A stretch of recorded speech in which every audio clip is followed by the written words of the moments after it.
Hi, Mitchell Levy, global credibility expert. I am so excited. Actually, I'm excited to be here. For me, I get to interview one of the most amazing humans I've interacted with in a while. And please, if you're somebody that's not the person I'm interviewing next, don't be offended, because Adam Callinan is an amazing human.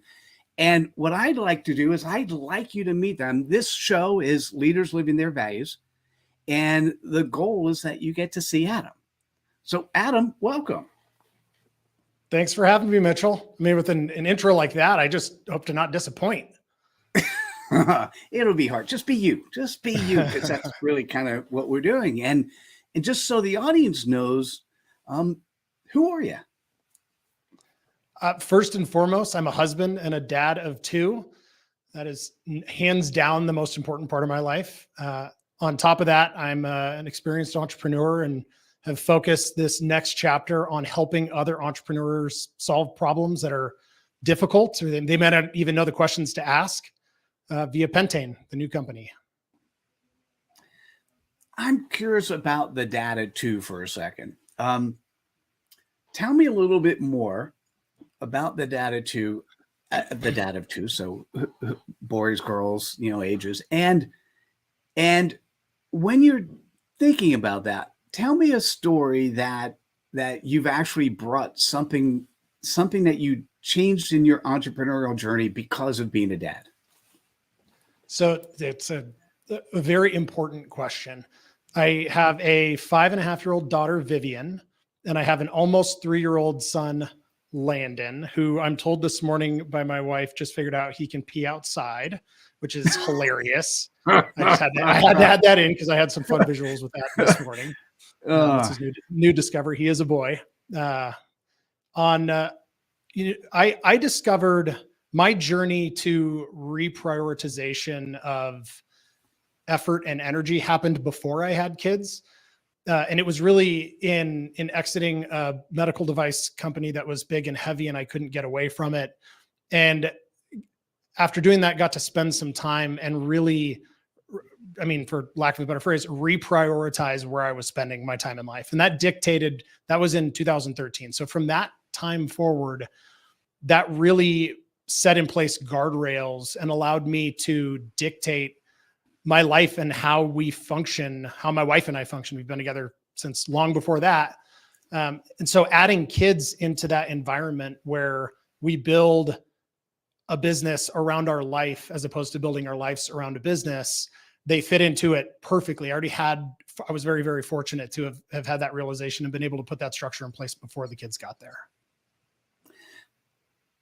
How many people, when you bump into others, how many entrepreneurs even recognize that?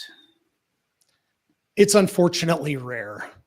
And it is absolutely something that I'll step back and I look at everything that happens in life as a chapter. Some are short, some are long, but it's important as you move through stages that you have the capacity to look back at them in a closed space and look at the next one as an open book until that chapter concludes. So, from an entrepreneurship standpoint, it's very, very important that we don't get ourselves into situations where our companies absolutely run our lives and everything that we do.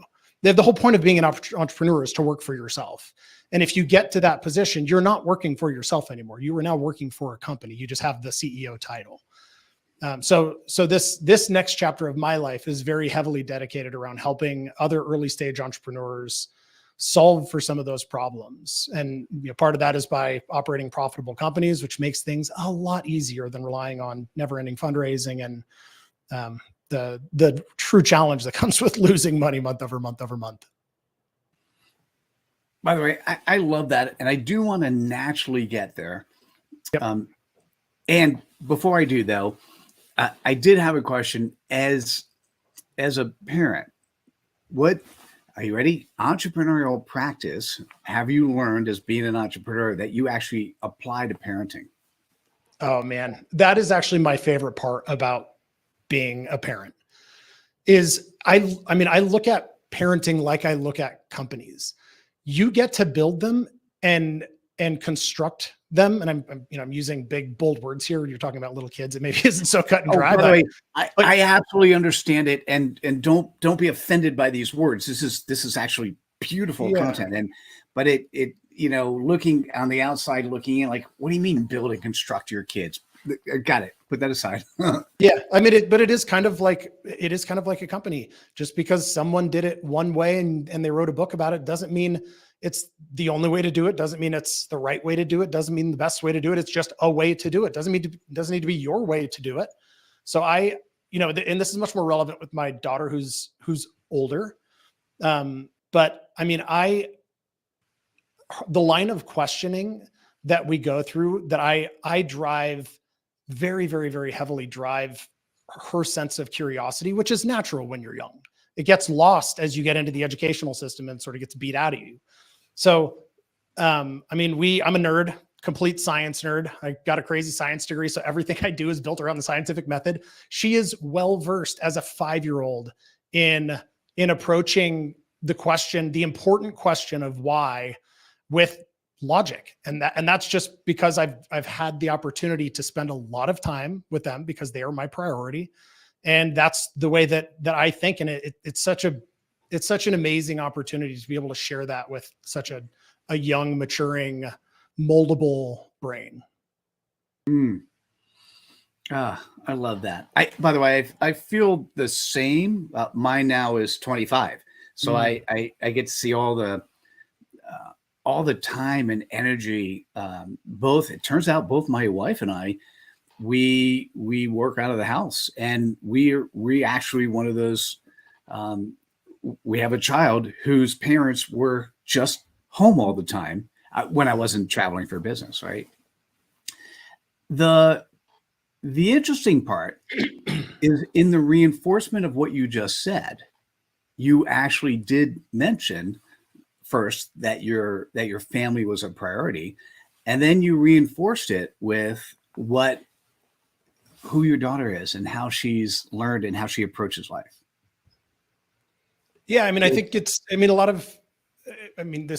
not a me versus anyone else thing. I think it's really easy to say the right things and to talk about doing the stuff, and I'm certainly not the kind of person that says and not does, which is completely a grammatically incorrect statement, but it's true. That's really okay. So, well, it's part of being credible is having integrity, both external and internal, and which kind of leads to you as a business professional, based on the story that you and I have had, but your previous business that you ended up selling, you ended up building, to some extent, the product that you're actually taking to market now to help support other entrepreneurs. Why don't you talk just a little bit about that, and what was a little bit of the pain and suffering you had gone through, and why and how you ended up with the previously successful business that you recognize the need for what's really important of what you're doing now. Yeah, that's again, as we look back at chapters, that transition was largely organic and important. Going from, like I mentioned, the medical space, where it was big and heavy and we had devices and warehouses in multiple states and all this stuff. The next company was a company called BottleKeeper. It was a consumer product company that my cousin Matt and I started. He came up with this idea for a beer product, sitting on the beach, drinking a warm beer out of a red party cup. And I was looking for the next thing to do. And we were very, very close. He was the best man at my wedding long before all of that. And so we teamed up to build this company, but I, given my experience in the last one, agreed to do it with him under a very, very strict guideline that we build a scalable business on technology, even though it was a physical product, but that we build a scalable business that did not require us to hire anybody. I wanted to build a company that had no employees. And that's because the 10 years prior to that, my wife and I, we were kind of locked into this thing, and we didn't get to travel and didn't really get to live life. We were having financial success, but we didn't get to take advantage of any of it, which again, it kind of defeats the purpose, right? So BottleKeeper, we wanted to build this company completely around our lifestyle. So we put that guardrail in place that we were going to do it in a way that we had no employees that we had to directly manage. And we went And I executed on that journey, and it worked really well. I mean, there's things that were very lucky that happened along the way. Most of that revolve around time, things that happened that were well timed, completely unintentionally. That's just things you get to look at in hindsight. But the result of which is we built a company that went, we launched in 2013 roughly, and shipped our first product in 2014, and got all the way up to 8 million in revenue in 2016. And we still had no employees. We didn't have any investors. It was we each put in $10,000 for the whole company, and it was super profitable. And we got to build and grow that business on retained earnings, which is an amazing, amazing thing. But there were tools that we built internally that allowed us to be able to understand how to pull levers inside the business in ways that are healthy for the company. Those levers revolving around expenses and paid media and advertising and revenue and all this stuff. And for us, we were just solving our own problems. And fast forward, the company gets acquired in March of 2021 by a private equity group. And I was on through the end of the year as CEO to oversee the transition. And then I took most of 2022 off, which was guidance from a very wise man to not go and be an entrepreneur and jam the next square peg into the round hole. And I started doing some advisory work and organically saw that these companies, one was a $20 million a year company, one was a $2 million a year company, had no idea how their businesses truly made money. They knew they made a product and they had that cost, it was X, and they knew they made money, they had revenue, and that was Y. And at the end of the year, their Y revenue minus their X expenses equals net profit. And although that's true, it's a lot more complicated than that. And when you get to understand the complexity, you get to really understand where to pull the levers to dramatically change those outcomes. So that implementing that into a few other consumer brands set up this next chapter of life. Well, and every time you use the word lever, I get very excited because we came up with a CPOP, a customer point of possibilities for you. And actually, I'll ask you what it is versus me saying it for you. But what was interesting about that is when you hear, Adam, I'd love you to just be able to share your CPOP and to tell me more, and then we'll where it makes sense, something will resonate for the next steps. If you're listening to this, if you've heard Adam so far and felt his core fundamental values, when you now hear the CPOP and it's a way in which in less than 10 words you can articulate yourself. If you hear that level of focus and clarity, and then you hear his tell me more, hey, this is for me. This is I need to actually resonate, or I need to because it is really simple and very powerful. So do you remember your CPOP? Of course. Yeah, it's all right. million plus dollar brands pulling the right levers. I'm going to answer it perfectly as both a referral partner, maybe a client. So that is awesome. Tell me more. Yeah, we take the data that lives inside your business, and this software platform called Pentane adds a bunch of math to the expenses, the revenue, and ad data inside your business and tells you how to operate profitably. And if you're already profitable, it tells you how to operate more profitably. So first of all, if you're hearing this, you're like, what you should be saying, by the way, if you're a CEO or any one of the CXO functions inside of a larger company, you should be saying, wait, I want to know that. I want to know what levers to pull. What's fascinating when I think about this is you were able to look at different chapters of your life. We'll just summarize. You had a chapter of your life where you were reasonably successful with your wife. You got money in the door, but no time to do anything with it. Another chapter of your life where you had a lot of money in the door, where you had a lot of time. So you basically built your business around what you're doing, and also then exited from that. And now this next chapter of your life is, in my mind, a very credible one where you're giving back to people. What made you wake up one day and go, was it the entrepreneurial thing? Was it the give back, be a servant leader thing? What was it that really said, hey, I need to build this? It goes back. I mean, the big answer to that question is it goes back to the age of 5. And that is when I was 5, I started having dreams, super weird for a 5-year-old to dream about this, but I was dreaming it, about saving people's lives on an operating table. So I spent literally my entire upbringing being a nerd scientist, taking nerd science. And I say that with love, like I love the term nerd. So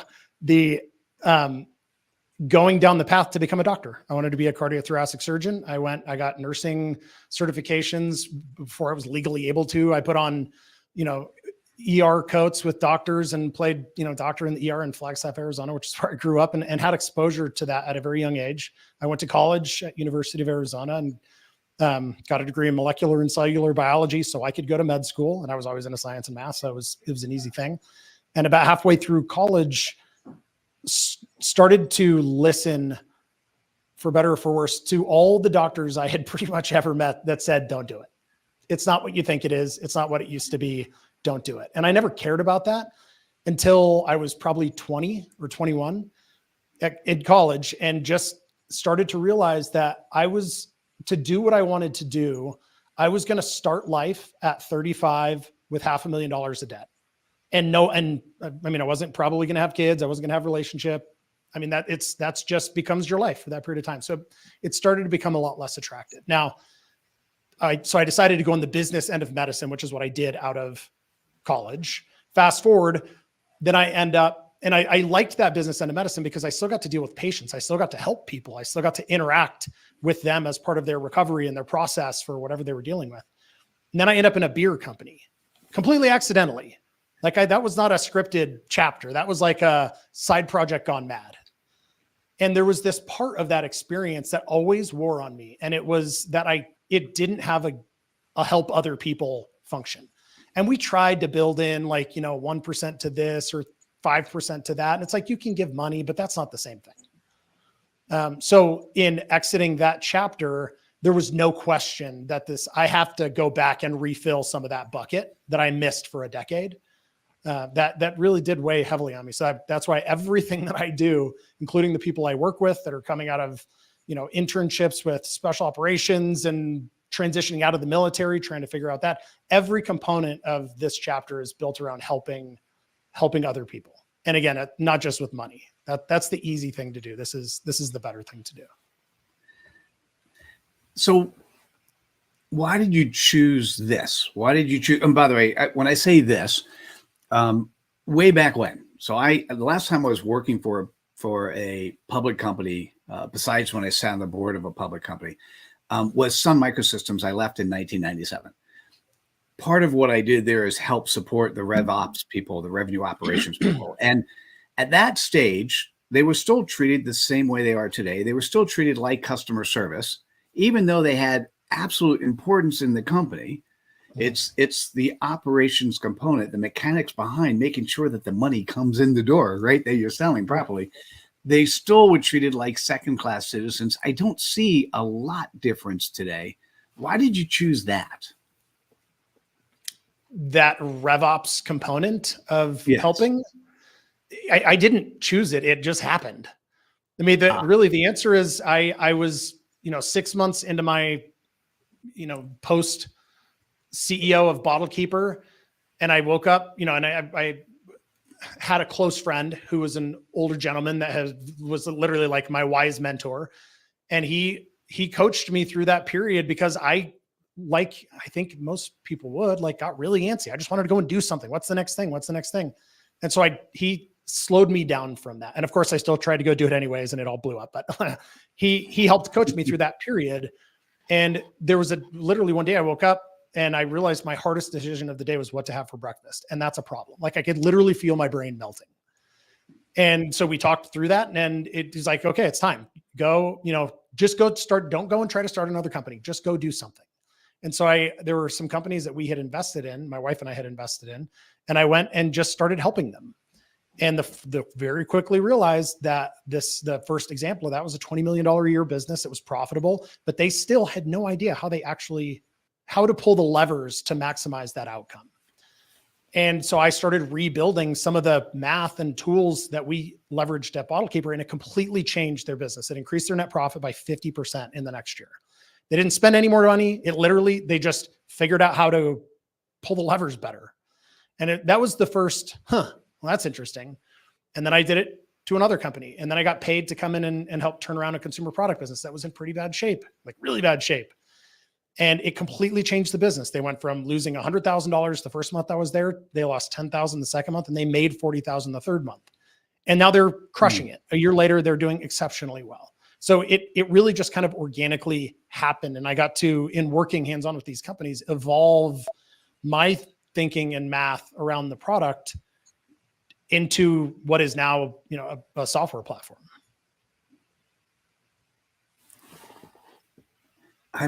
I'm loving this. You say, so yes, it happened organically. You had a vested interest. You invested in the company. You wanted it to be successful, and you're trying to apply your best practices.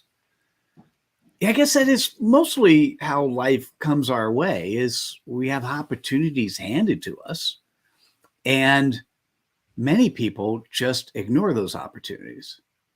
And some people go, oh, I could do this. Now, there was a vested interest. It's really interesting, but you grabbed it and you made it happen. Was there ever a point where you said to your wife, hey, this is a software company. This is a business. When did that happen? Yeah, I will say, to preface that, what I like doing, because of the BottleKeeper experience, where I ran every single position in the company for the first 3 years, my partner, Matt, ran our manufacturing and the books and I ran every single other piece. I wrote the copy, I took the pictures, I built the website, I did all the paid media advertising, I did the brand, like literally everything. So because of that experience, I can look at under the hood of a company and find things. And that's all I was doing. I just went to the companies and said, how can I be helpful? And they said, all right, look at some of this stuff. And then I can go and find the things. And it was just flagrantly clear there was this one area that all of these companies was missing. And it's the area. If you're a for-profit business, it's the area. So it really just happened like that. But yeah, to answer your question more directly, yes, there absolutely was. I was building, all of that math was in spreadsheets. So I was at the point where I was just going to release the spreadsheets to the wild, and just to help people. But it needed, you can't just like hand somebody a big complicated spreadsheet and hope that they figure it out. So seeing what happened with that consumer product company that turned around very, very quickly, that was the real, watching that happen was the real like, aha, this isn't just a spreadsheet. This has to be a full system. This is a software product. It's interesting to me, and we'll talk a little bit. So I heard your words and I read your website and I had an idea. And then, like many things, which are many of us and many companies have way too much marketing hype, and not that yours does, but it's like, okay, I'm not sure I know the difference between your product and others. And then you show me a demo, and a demo was, oh, I get it. I get it. I understand. I really, really like it. And I had one observation, and that was, I still feel that it's not always easy, even if the answer is right in front of you, for people to know the right levers to pull. That like they might need the outside help, sort of leaning in and going, oh yeah, do you see that? And they go, I think I should go right. And you say, yes, I agree. How much of this is a do-it-yourself versus a done-with-you type approach? It's an evolution. And the reality is, I am very careful, because I've learned this the hard way a lot. I'm very careful that I don't assume that what I think is correct, particularly when it comes to something I'm trying to sell to somebody else. Like, my gut instinct is a starting point, but nothing more. So you have to put a minimal version of that thing out and expose it to the people you think are going to be interested in it, and see how they respond to it, and let data answer the questions on the direction of the product. So in our case, the putting out the first version of the product is much more done with you, because it has to be. I have to learn how people want to interact with it and the type of feedback and information they want to get from it, because my assumption about what I wanted to get from it is not helpful. It's not useful. So today, as a still very early brand, it is very much a done with you. The onboarding process is done with you from a feedback, and getting help with the data and what to do with it is me working with you. Over time, as we develop structure around that, it will become more of a, do it yourself, typical traditional SaaS platform, but with a lot of very tangible, direct. I mean, I'm not like a theoretical, here's some theoretical things. Here's 5 things, go try that, because I've done them, or I have access to people that have done them. Like, these are tactical things. Rarely am I going to be able to give you something that math can't answer. So I would rather use math to be able to answer that question for more people than needing it to rely on me to be directly involved in it. But again, that's part of the evolution of the product. I could keep going because that has opened up some interesting avenues. But so listen, if you're still here, I'm going to ask 2 more questions. The first is the easy question, and the second you want to stick around for. So the easy question: if this is of interest to you, either you want to learn more about what the product is, or even hearing more from Adam, and you want to reach out to him, Adam, what is the best way stick around for the second question. Adam, what's the best way for people to reach out to you? It's on LinkedIn right now. I'm spending a lot more time on LinkedIn as a platform than I historically have. And it's where I'm very, very dedicated to helping other early stage operators with anything you need help with. I'm fortunate to have a pretty deep expertise across that whole arena. So I'd say LinkedIn is the best spot. Nice. Well, you wear a lot of hats. I got a bunch, by the way. So yeah, I've seen that. So Adam, based on where this conversation went, is there a particular question you'd like me to ask you that I haven't? Yeah, I think I would say, what was hard? Because, and the reason I say that is because it's really easy to look at the tagline or the headline of like 0 to 8 million with no employees, or private equity sale, all those things. Like, that's the flashy, sexy stuff that is really all you ever hear about. That's the stuff that makes headlines and whatever. But it's like a 1% of the 1% of the story. It tells nothing about the story. And the reality is, it was phenomenally difficult. The company before that was outrageously difficult. They're all difficult, and they do, as if you're going to take, the leap off the cliff into entrepreneurship, you're going to ride a roller coaster. And it's really, really important to talk about that, and that it gets talked about, because it's not talked about enough. Having framework and structure around body, mind, soul, all of that stuff is, may sound corny, but it is absolutely true. To be able to deal with, the risk and the ups and downs of startups, being open and honest is a really, really important part of helping other people, frankly. I love that.